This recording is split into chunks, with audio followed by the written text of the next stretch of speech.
માં જ ગાબડા પડ્યા છે અને રોડ પર સળિયા દેખાવા લાગ્યા છે। જી હા, 980 કરોડ રૂપિયાના ખર્ચે બનેલા દ્વારકાના સુદર્શન બ્રિજના રોડમાં ગાબડા પડી ગયા છે। ગુજરાત કોંગ્રેસના પૂર્વ પ્રમુખ અમિત ચાવડાએ દ્વારકાની ઓળખ સમાન બ્રિજના કામમાં ભ્રષ્ટાચાર થયો હોવાનો આરોપ લગાવ્યો છે, તો કોંગ્રેસના નેતા અમિત ચાવડાએ ટ્વીટ કરીને સવાલ ઉઠાવ્યા છે।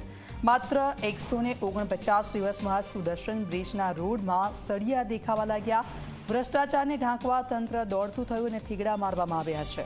જો કે જે બ્રિજના રોડમાં સળિયા દેખાવા લાગ્યા છે તેના પર મારેલા થીગડા કેટલા દિવસ ચાલશે તે એક મોટો સવાલ છે। હજી તો 25 ફેબ્રુઆરીએ જ ખુલ્લો મુકાયો હતો દેવભૂમિ દ્વારકાનો સુદર્શન બ્રિજ અને 149 દિવસમાં તો બ્રિજના રોડમાં ગાબડા પડી ગયા છે।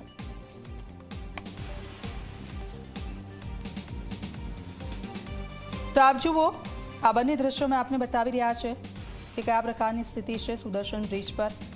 હજુ તો વરસાદી ઋતુ શરૂ થઈ છે અને તે પહેલાં જ તો 149 દિવસ થયા છે આ બ્રિજને બને અને આ બ્રિજ એના પહેલાં જ ગાબડા પડી ગયા છે।